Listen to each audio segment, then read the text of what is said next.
mortos enterraram seus mortos. Será que Jesus teria se pronunciado assim?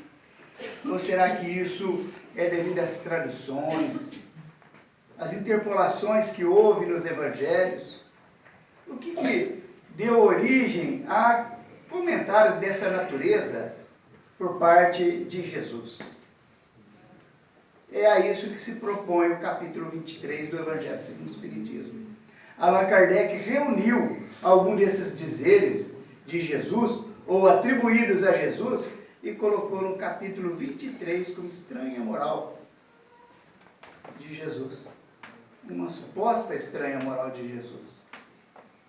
Mas muito bem, para que a gente compreenda o porquê de tudo isso, é bom que a gente recorde um pouco da história do Evangelho de Jesus, né?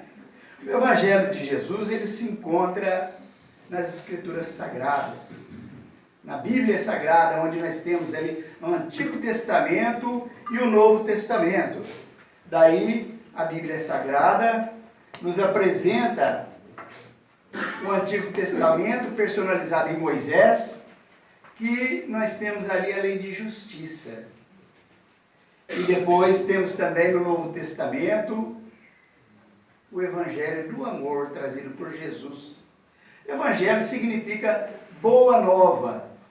Mas nós encontramos no Novo Testamento, ele é dividido em 4 evangelhos, que seriam os evangelhos de Mateus, Marcos, João e Lucas. Daí, esses 4 homens acompanharam Jesus e foram fazendo as anotações. Alguns, naquele momento, vivido com Jesus. A maioria deles, a maioria dos relatos que nós encontramos nesses 4 evangelhos, foram escritos muito depois da crucificação do Cristo. Mas não é apenas esses 4 livros que nós encontramos no Novo Testamento. Há um quinto também, chamado de Atos dos Apóstolos, onde nós encontramos aí a esplendorosa história de Paulo, o apóstolo, as suas extraordinárias cartas que ele escrevia aos seus amigos, os tessalonicenses, os hebreus, os romanos, aos seus amigos. Ele escrevia cartas quando ele não poderia estar presente, para dirimir dúvidas que surgiriam. Daí, todas essas informações nós encontramos no livro Atos dos Apóstolos. Mas, na década de 30 do século passado, Chico Xavier, em Pedro Leopoldo, recebeu pela psicografia um livro que ele intitulou como sendo o livro Paulo e Estevão, que veio nos trazer a história de Atos dos Apóstolos, a história de Paulo, o apóstolo, porém, com muito mais propriedade, porque agora, esse livro, Paulo e Estevão, o Emmanuel faz-nos viajar na história de cada um dos personagens envolvido na história de Paulo, o apóstolo. Mas, entre o livro Atos dos Apóstolos e o livro Paulo e Estevão, há uma diferença substancial, porque enquanto o livro Atos dos Apóstolos tem cerca de 100 páginas, o livro Paulo e Estevão tem cerca de 700 páginas. Olha a diferença, né? Daí nós poderíamos, quase 800 páginas no livro Paulo e Estevão, né? Então nós poderíamos usar de uma figura e dizer que o livro Paulo e Estevão é o livro Atos dos Apóstolos e muito mais, mas muito mais mesmo. Porque de 100 páginas para 800, olha só quantas informações a mais que nós encontramos ali. É que Emmanuel viaja na história de Abigail, de Estevão, dos pais de Abigail, dos pais de Estevão, e nos traz relatos ricos de detalhes de cada uma desses personagens, de cada ato vivido por eles, que Emmanuel ilustra nesse livro Paulo e Estevão.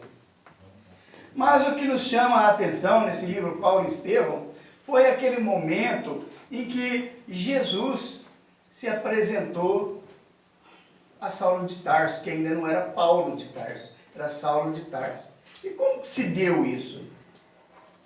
Isso aconteceu quando Saulo de Tarso, um doutor da lei, que ele vivia perseguindo os cristãos porque era fiel a Moisés, porque entendia que Moisés era a lei e Jesus fosse um impostor. Daí então, em defesa do que era sagrado para ele, que era Moisés, ele saiu perseguindo os cristãos. Prendia, mandava matar, tudo isso entendendo que estava cumprindo a lei de Deus. Mas os tempos passaram rapidamente. E certa feita, quando ele fora prender um cristão da cidade de Damasco, de nome Ananias, ele então montou uma comitiva e viajava do deserto que liga Jerusalém até a cidade de Damasco, na Grécia. Nós temos aí uma ilustração. Nessa longa viagem pelo deserto, o Saulo de Tarso, ele teve tempo para ir pensando, para ir imaginando, né? E as meditações dele eram mais ou menos nesse sentido. Os cristãos, pensava ele consigo mesmo, eles não são pessoas más, são pessoas boas, tolerantes, são pessoas amistosas. Então esse tal de Jesus não deve ser tão ruim assim. O que os cristãos aprendem com esse tal de Jesus?